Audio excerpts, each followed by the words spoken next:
नमस्कार. आज या आषाढी वारीच्या पवित्र पर्वात आपण भेटतोय. महाराष्ट्राची माती टाळचिपळ्यांच्या नादात, विठ्ठलनामाच्या गजरात, वारकऱ्यांच्या पायरवानी पुनीत झालेली माती आहे. या काळात आत्ताच्या महाराष्ट्राचे मुख्यमंत्री आदरणीय देवेंद्र फडणवीस सुरू करत आहेत संवाद आपल्याशी. ते केवळ पॉडकास्ट नाही आहे, तर ते करतायत एका स्मरणयात्रेचा आणि भविष्यवेधाचा आरंभ. आणि या यात्रेचं नाव आहे महाराष्ट्र धर्म. आता महाराष्ट्र धर्म म्हणजे केवळ घोषशब्द किंवा घोषवाक्यातला शब्द नाही. ती आहे एक मूल्यसंहिता, आध्यात्मिक, सांस्कृतिक आणि ऐतिहासिक, जी सांगते की आपण कोण आहोत, महाराष्ट्राचा इतिहास काय आहे आणि आपली भविष्याची स्वप्न नेमकी काय आहेत आणि कोणती आहेत. आणि या संवादाचा प्रवास असेल महाराष्ट्राचे मुख्यमंत्री नामदार देवेंद्र फडणवीस साहेब यांच्या समेत. साहेब नमस्कार. नमस्कार.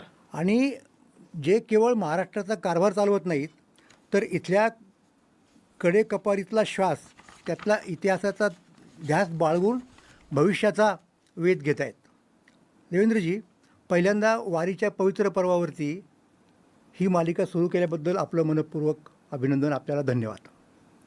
आणि आता मी तुम्हाला प्रश्न विचारणार आहे काही या निमित्तानं, की आज लाखो वारकरी देहू ते पंढरपूर, आळंदी ते पंढरपूर अशा वारीत चाललेले आहेत. अभंग गात, हे कपाळाला गंध लावून हृदयात विठ्ठल ठेवून निघालेले आहेत. आता ही यात्रा भक्तीची आहेच, पिढ्यानपिढ्या चालत आलेल्या, पण ती महाराष्ट्राच्या इतिहासाचे प्रतीक आहे. माझा प्रश्न तुम्हाला असा आहे की महाराष्ट्र कसा काय झाला या आपल्या भूमीचा भाग, अशा भूमीचा भाग म्हणजे पवित्र भूमीचा भाग, जिथं रामायणापासून म्हणजे प्रभू रामचंद्रापासून तर शंकराचार्यांच्यापर्यंत आणि ज्ञानेश्वर नामदेवांपर्यंत हजारो वर्ष संत, ऋषी, ईश्वरी अवतार, विचारवंत अलीकडच्या काळात येत गेले. ही एवढी भूमी पवित्र का? चक्रधरांनीसुद्धा या भूमीला पवित्र भूमी म्हटलेली आहे आणि इथंच वास्तव्य करावं असा आदेश दिलेला आहे. तर हे आम्हाला सांगा. पहिल्यांदा तर मला या गोष्टीचा अतिशय आनंद आहे की महाराष्ट्र धर्म हा जो काही पॉडकास्ट मी सुरू करतो आहे, त्याच्यामध्ये त्याच्या सुरुवातीकरता मोरे सर आपल्यासारखा व्यक्ती मला सापडला. धन्यवाद. याचं कारण या महाराष्ट्राच्या इतिहासामध्ये, संस्कृतीमध्ये, साहित्यामध्ये देवभूमी म्हणून इथला, संतभूमी म्हणून इथला, वीरभूमी म्हणून इथला जो विचार आहे, त्याच्यामध्ये जे काही आहे त्या सगळ्या गोष्टी महाराष्ट्रापुढे वेळोवेळी मांडण्याचं काम तुम्ही केलं आहे. आणि म्हणूनच मला असं वाटतं की अतिशय महत्त्वाचा अशा प्रकारची ही सुरुवात आज आपण करतो आहोत. आपण जो प्रश्न विचारला तो खूप महत्त्वाचा आहे. महाराष्ट्र हा महाराष्ट्र का आहे याचं उत्तर शोधायचं असेल तर मागे जावं लागेल. जी. त्या पायवाटांवर जिथे कधी देव रमले होते. नक्की. महाराष्ट्राची कहाणी सुरूच होते ती देवाच्या पावलांनी. रामायणात याचा उल्लेख आहे. वनवासात असताना श्रीरामांनी दंडकारण्यात प्रवेश केला. आजच्या विदर्भात आणि नाशिकच्या भागात घनदाट जंगलांचा विस्तार होता. पंचवटी, सर्वज्ञात अशा प्रकारचा परिसर. तो नुसता पुराणातला एक शब्द नाही आहे. दंडकारण्यच नाही फक्त ते, करेक्ट, आणखीन काही आहे. तो रामायणातल्या जिवंत भूगोलाचा भाग आहे. जी जी. हेच ते ठिकाण जिथे लक्ष्मणाने लक्ष्मण रेषा काढली, जिथे रावण साधू वेशात आला, सीतामाईला फसवून पळवून घेऊन गेला, धर्म अधर्माचा संघर्ष तीव्र झाला, तो इथेच. जी. परवा कुंभमेळ्याच्या तयारीला गेलो होतो तेव्हा हा इतिहास डोळ्यासमोर उभा झाला माझ्या. सत्याचा जय होत असतो हे राम रावणाच्या युद्धाचे सार आपण वर्षानुवर्ष सांगत आलो आहोत. महाभारतात सुद्धा महाराष्ट्राचीच भूमी आहे. विदर्भ हा तो भाग आहे जिथे दमयंतीची गोष्ट घडली.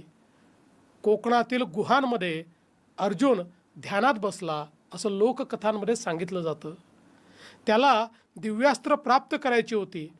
महाभारतातल्या कृष्णकथेचा रमणीय भाग घडतो तोही विदर्भातच. राजकन्या रुक्मिणी पत्र लिहिते कृष्णाला आणि हे पत्र वाचताच तो धावत येतो कौंडिण्यपुरात. आजची तरुण मुलं मेल करतात प्रेमाचे, पण कित्येक शतकापूर्वी अशा प्रकारे अतिशय विशुद्ध प्रेमाने आणि भक्तीने वाहून घेतलेल्या रुक्मिणीने एक साधं पत्र पाठवलं. सर एक थोडंसं तुम्हाला इंटरफेअर करतो. सुदेव नावाचा ब्राह्मण होता, त्याच्याकरवी ते पत्र कृष्णाने रुक्मिणीला पोस्ट केलं. पोस्ट केलं, करेक्ट. आणि लगेच कृष्ण त्या ठिकाणी पोचतात आणि खऱ्या अर्थानं रुक्मिणीची सुटका करून भरधाव वेगानं त्या रथातनं ते रुक्मिणीला घेऊन जातात. आणि मोठे बंधू आलेल्या सगळ्या जे काही त्या ठिकाणी आक्रमक आहेत, आक्रांत आहेत, त्यांना थांबवण्याचं काम करतात. हेही विदर्भाच्याच भूमीत घडलेलं आहे. जी. पांडव वनवासातील अज्ञात वासात राहिले ते चिखलदऱ्यात.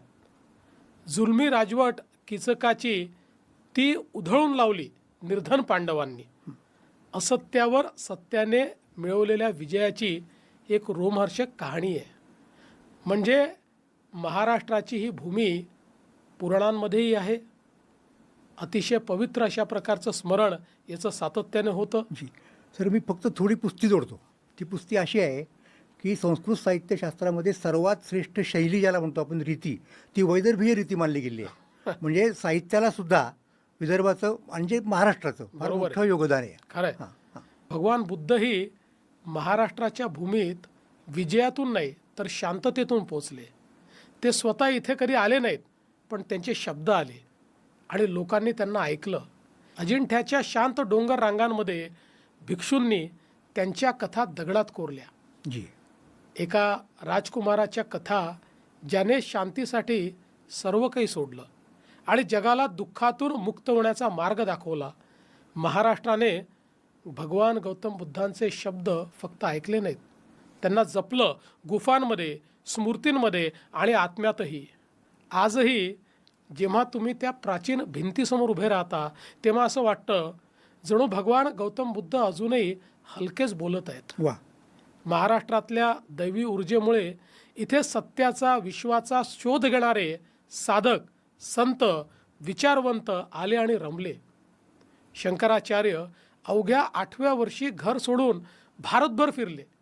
चिदानंद रूपम शिवोहम शिवोहम चा शोध घेणारे त्यांचं एक महत्त्वाचं पीठ त्यांनी इथेच स्थापन केलं. करवीर म्हणजे आजचं कोल्हापूर, जिथे साक्षात महालक्ष्मीचा निवास आहे. महाराष्ट्र हा उत्तर आणि दक्षिण भारताला जोडणारा एक दुवा आहे. तो दैवी प्रवासाचा अंतिम मुक्काम आहे. पुढे तर मातीनेच बोलायला सुरुवात केली, ती संतांच्या माध्यमातून. जी. 13व्या शतकात चक्रधर स्वामींनी स्थापन केलेला महानुभाव पंथ जातीपातीला सरळ नाकारणारा हा पंथ होता. त्यांची शिकवण साधी होती, मराठीत लिहिलेली. सर्वसामान्यांसाठी ते केवळ भक्ती शिकवत नव्हते, ते शिकवत होते जीवनशैली आणि न्याय. की त्या चक्रधरांचं कार्य जिथे घडलं, त्यांचे गुरुसुद्धा म्हणजे गोविंद प्रभू रुद्दीपूर विदर्भामधलंच. तर रुद्दीपूरला मराठी विद्यापीठ आपण सुरू केलं, स्थापन केलं. ही एक महत्त्वाची गोष्ट मानतो मी महाराष्ट्राच्या पण इतिहासामध्ये. त्याचं एक मोठं श्रेय आपल्याला जातं. याचं कारण या रिद्धपूरला जिथे मराठी भाषेतले अनेक ग्रंथ तयार झाले, त्या रिद्धपूरला मराठी भाषा विद्यापीठ झालं पाहिजे याकरता जी कमिटी आपण तयार केली होती, त्या समितीत सगळ्यात मोलाचं आपण काम केलं आणि आपल्या अहवालावर हा निर्णय आपण घेतला. आणि मला सांगताना आनंद वाटतो, काही दिवसापूर्वीच त्या विद्यापीठाने प्रत्यक्ष काम हे त्या ठिकाणी सुरू केलेलं आहे. जी. आणि म्हणूनच मी असं सांगत होतो की नंतरच्या काळामध्ये नम्रता आणि श्रद्धा यावर आधारलेली वारीची परंपरा आली. ती कदाचित मागे पुढेच आली किंवा एकत्रितच आली. जगात क्वचितच अशी यात्रा घडत असेल जी प्रतिवर्षी न चुकता भक्तीवर आधारित असलेली वारी सामाजिक समतेचा झरा बनली. वारीला जातीत थारा नाही, वर्ण अभिमान विसरली याती, काही विचारात घेतले जात नाही.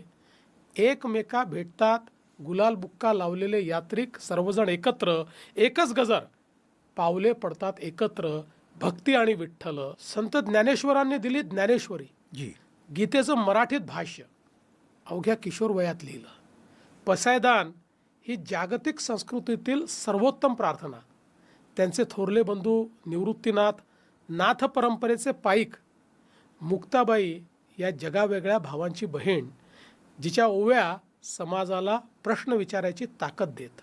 संत नामदेव, ज्यांच्या रचना गुरुग्रंथ साहिबमध्ये सापडतात. ओमानला आपण गेलो होतो, तिथे ज्यावेळेस साहित्य संमेलन झालं होतं त्यावेळी संत नामदेवांच्या बद्दल पंजाबमध्ये लोकांमध्ये असलेला जो काही अभिमान पाहायला मिळाला, जो काही भक्तिभाव पाहायला मिळाला, मला असं वाटतं की त्याच्यामुळे आपलीच छाती त्या ठिकाणी फुलली. निश्चित. संत एकनाथ, ज्यांच्या अभंगांनी करुणा आणि नैतिकतेचा झरा वाहिला. गाढवाला कवडीतले पाणी पाजणार ते. संत चोखामेळा, मंदिरात प्रवेश नाही मिळाला पण कडवटपणा न बाळगता विठ्ठल भक्ती करणारे संत, आज त्यांची समाधी पंढरपूरच्या दारात आहे. सोयराबाई त्यांच्या पत्नी ज्या जातीविरोधी ओव्या रचायच्या, हे संत केवळ उपदेशक नव्हते, ते भक्तीचे लोकशाहीकरण करणारे, बिलकुल. शस्त्र हाती न घेणारे योद्धे होते. एक स्मरण एका वारकऱ्याच्या तोंडून ऐकलं. एकदा एक वारकरी सांगत होता, माझ्या आजोबांनी सांगितलं होतं, रामप्रभू एकदा पंचवटीमध्ये एका झाडाखाली थांबले होते. सीतेसाठी फुलं तोडायला हात वर केला तर झाडांनी स्वतःहून फुलं झाडून दिली. ही गोष्ट कल्पनेतून नाही आली, ती स्मरणातून आली. आज हजारो वर्षांनीही नदीघाट विठ्ठल विठ्ठलच्या गजराने दुमदुमतात. ही वारी कोणतं इव्हेंट नाही, ही चालती बोलती संस्कृती आहे. एक अखंड स्मृती आहे जी महाराष्ट्राचा आत्माभिमान जपते. हजारो वर्षापूर्वी परकीय आक्रमणाला न जुमानता, जिझिया कराचा जाच न बाळगता पावले विठुरायाकडे जात. वारी ना इस्लामी राजवटीत थांबली न इंग्रजी आक्रमणात. अगदी. मोरे सर, वारी परंपरेचे आपण देखील एक प्रतीक आहात. कारण तुकाराम महाराज, ज्यांना आपण जगद्गुरू म्हणतो, त्यांच्या परंपरेतून आणि परिवारातून तुम्ही येता. आणि आपण असं मानतो की आमच्या वारीच्या परंपरेत संतांच्या मांदियाळीमध्ये तुकाराम महाराजांनी कळसाचं काम केलेलं आहे. आज बघा, शेगावपासून दिंडी येते, आळंदीतून येते, पैठणहून येते, सगळ्या भागातनं दिंड्या त्या ठिकाणी येतात आणि वैष्णवाची पताका हातात घेऊन त्या ठिकाणी सगळे नाचतात. खरं म्हणजे तुमचं मूळ गाव असलेल्या तुकोबाच्या देहूचीच गोष्ट. हजारो वारकरी आहेत, त्यांच्या देहधर्मामुळे गावात दुर्गंधी पसरे. गावकऱ्यांनी उपाय शोधला, फिरती शौचालय आली, विष्टेचे खत करण्याचा प्रयोग यशस्वीपणे राबवला गेला. देशविदेशातनं लोक या वारीत येतात. यावर्षी तर आर्टिफिशियल इंटेलिजन्स म्हणजे AIचा उपयोग देखील या ठिकाणी होतो आहे आणि AIवाले वेगळी वारी काढतायत. थक्क होतो मी ही नवी वळे पाहून आणि नतमस्तक होत पंढरीचा महिमा कसा गाजतो ते मी अनुभवतो. वा, देवेंद्रजी, आपण फारच चांगल्या रीतीनं महाराष्ट्राची आध्यात्मिक पायाभरणी आणि उभारणी स्पष्ट केली. पण संतांच्या बरोबर म्हणजे या अध्यात्माबरोबर या भूमीने पराक्रमी योद्धेसुद्धा दिलेले आहेत, जे धर्माच्या रक्षणासाठी हातात तलवार घेणारे अशा प्रकारचे होते. छत्रपती शिवाजी महाराज फक्त राजे नव्हते, ते संस्कृतीचे रक्षण करते होते. हे योद्धे वेगळे आणि दूरदृष्टी असणारे अशा प्रकारचे इतरांपेक्षा वेगळे. हे कसं काय शक्य झालं असेल महाराष्ट्रामध्ये? याचं कारण आहे की छत्रपती शिवाजी महाराजांनी कधीही सत्तेकरता लढाई केली नाही. ते ध्येयाकरता लढले, देव देश आणि धर्माकरता ते लढले. आणि या वीर योद्ध्यांची तलवार नेहमी धर्माच्या मार्गावरच चालणारी होती. एका किल्ल्यावर आजही एक गोष्ट सांगितली जाते. एकदा छत्रपती शिवाजी महाराजांनी एका मावळ्याला विचारलं, तुला मी युद्धात का पाठवलं? मावळा म्हणाला, कारण माझा जीव गेला तरी स्वराज्य माझ्या रक्तात जगत राहील. अशी या योद्ध्यांची श्रद्धा होती. त्यांचं युद्ध कधी जिंकण्यासाठी नव्हतं, ते चरित्र जपण्यासाठी होतं.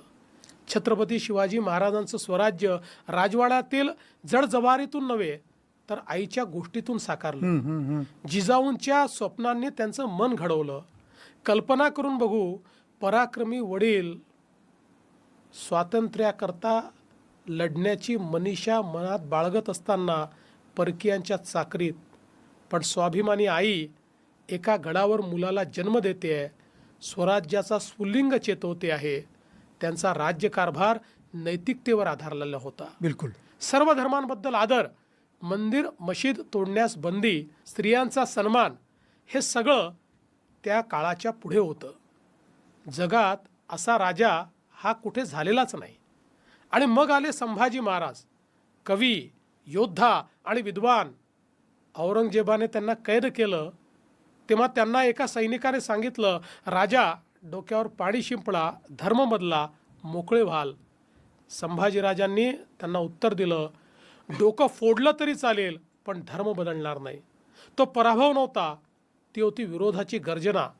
आणि नंतर उभा राहिला एक असा योद्धा ज्याच्या घोड्याच्या टापांनी साम्राज्य हादरली. पेशवा बाजीराव प्रथम. बुंदेलखंडातील एक जुना बडेशीर सैनिक सांगतो, आम्हाला वाटलं वादळ आलंय, पण ते बाजीराव होते, नर्मदा ओलांडत होते. ते फक्त पेशवे नव्हते, ते होते घोड्यावर येणारं वादळ. 41 युद्ध लढले, एकही हारले नाहीत. पूल नसले तरी नद्या ओलांडायचे, वाट नसेल तरी मोर्चा काढायचे. ते 10 पावलं पुढे चालणारे सेनापती होते. ते म्हणायचे, मुघलांचा गडी खुर्चीतून नाही, धर्मातून पडला पाहिजे. बाजीराव हे फक्त छत्रपतींचे सेनापती नव्हते, ते संस्कृतीचे द्रष्टे शिल्पकार होते.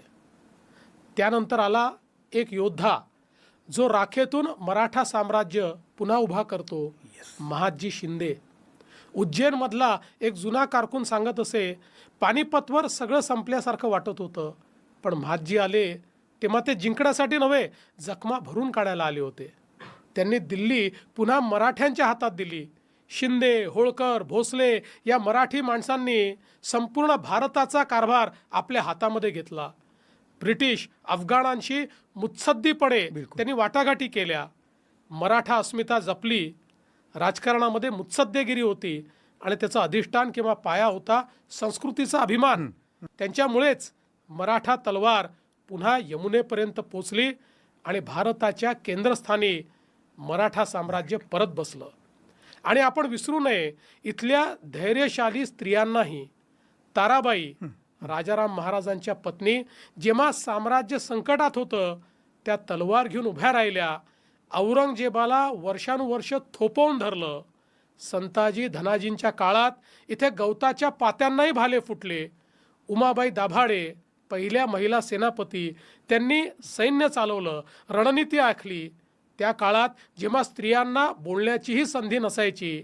पुण्यश्लोक अहिल्याबाई तर भारतीय संस्कृतीमधील नारी शक्तीच्या प्रतीक होत्या. अगदी.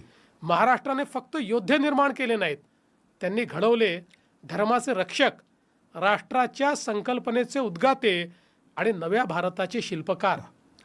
देवेंद्रजी, आपण महाराष्ट्राचा प्राचीन इतिहास आणि महाराष्ट्र धर्माचा मध्ययुगीन इतिहास अतिशय समर्पकपणे, यथार्थपणे, मोजक्या शब्दामध्ये विहंगावलोकन करीत सांगितला. आता पुढचा प्रश्न मला असा विचारायचा आहे की हे झालं प्राचीन काळाबद्दल, मध्ययुगीन काळाबद्दल. पण जेव्हा भारत आधुनिकतेकडे वळत होता, विशेषतः ब्रिटिशांच्या काळामध्ये राज्य संपून राष्ट्र घडत होतं, तेव्हाही महाराष्ट्रच त्याच्यामध्ये अग्रेसर होता त्या प्रक्रियेमध्ये. फुल्यांपासून टिळकांच्यापर्यंत, आंबेडकरांच्यापासून सावित्रीबाईंच्यापर्यंत, या बाजूनी पाहिलं तरीसुद्धा या भूमीनं सामाजिक न्याय, शिक्षण आणि सांविधानिक विचारांचं बीज पेरलेलं आहे. तर मला याच्यावरती आपल्याला असं विचारायचं आहे की महाराष्ट्राने या प्राचीन धर्मपरंपरेला जपत त्याला आधुनिकतेचा, लोकशाहीचा चेहरा मोहरा कसा प्राप्त करून दिला? खरं म्हणजे महाराष्ट्र धर्म कधी थांबलाच नाही, पण तो बदलत गेला. काळानुसार त्याने आपलं स्वरूप बदललं, पण आत्मा कधीच बदलला नाही. महात्मा ज्योतिबा फुले, ज्यांनी जात, पितृसत्ता आणि अंधश्रद्धा यांना थेट आव्हान दिलं. धर्माच्या नावाने होणाऱ्या विषमतेला त्यांनी उघडपणे विरोध केला. त्यांच्या पत्नी क्रांतिज्योती सावित्रीबाई फुले, ज्यांनी पहिली मुलींची शाळा पुण्यात सुरू केली. लोक त्यांच्यावर शेण फेकत, दगड मारत. त्या एक जास्तीची साडी घेऊन शाळेत जात, साडी बदलायच्या आणि पुन्हा शिकवायला उभ्या राहायच्या. ही होती खरी धैर्याची परिभाषा. बिलकुल. लोकमान्य टिळक, ज्यांनी महाराष्ट्राला राजकीय गर्जना दिली. गणपती उत्सव, वृत्तपत्र या मार्गांनी त्यांनी परंपरेलाच प्रतिकाराचं हत्यार बनवलं. स्वराज्य हा माझा जन्मसिद्ध हक्क आहे आणि तो मी मिळविणारच ही फक्त घोषणा नव्हती, ती होती एक जनचळवळ. भारतरत्न डॉक्टर बाबासाहेब आंबेडकर ज्यांनी विरोध, अपमान, भेदभाव यावर बुद्धी आणि अभ्यासाने विजय मिळवला. कोलंबियामधून शिकून आलेले बाबासाहेब पुढे भारताच्या संविधानाचे शिल्पकार झाले. महाड सत्याग्रह, शिक्षणाचा आग्रह आणि जात व्यवस्थेच्या निर्मूलनाचा निर्धार हे सगळं केवळ संघर्ष नव्हते, ते होते नव्या भारताचं नैतिक बांधण. या ज्योतीला पुढे पंडिता रमाबाई होत्या, ज्यांनी विधवा महिलांकरता शिक्षण आणि अधिकारांची चळवळ उभी केली. गोपाळ गणेश आगरकर ज्यांनी रूढी आणि कर्मकांड यांना थेट प्रश्न विचारले.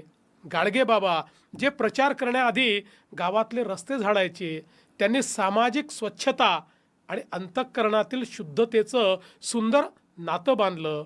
भाऊराव पाटील ज्यांनी मागासवर्गीय विद्यार्थ्यांकरता वसतिगृह, शाळा उभ्या केल्या, शिक्षणाच्या माध्यमातून समाजाला उभं केलं. राष्ट्रसंत तुकडोजी महाराज ज्यांनी ग्रामगीतेच्या माध्यमातून अवघ्या महाराष्ट्रातल्या ग्रामीण भागाला जीवन शिकवलं, जीवनशैली दिली. म्हणूनच महाराष्ट्र धर्म हा धर्म नाही, तो आहे एक जिवंत मूल्यसंहिता. तो सांगतो विवेकाने विचार करा, सेवाभावाने वागा आणि शौर्याने उभे राहा. वा. ज्ञानेश्वरांच्या ओव्यापासनं शिवरायांच्या तलवारीपर्यंत, फुल्यांच्या साहसापासनं भारतरत्न डॉक्टर बाबासाहेब आंबेडकरांच्या दृष्टिकोनापर्यंत ही साखळी कधी तुटलीच नाही, ती सतत पुढे सरकत राहिली. देवेंद्रजी, आपण जे सांगताय त्याला केवळ पॉडकास्ट म्हणू नये, हा एक मोठा कालप्रवास होता.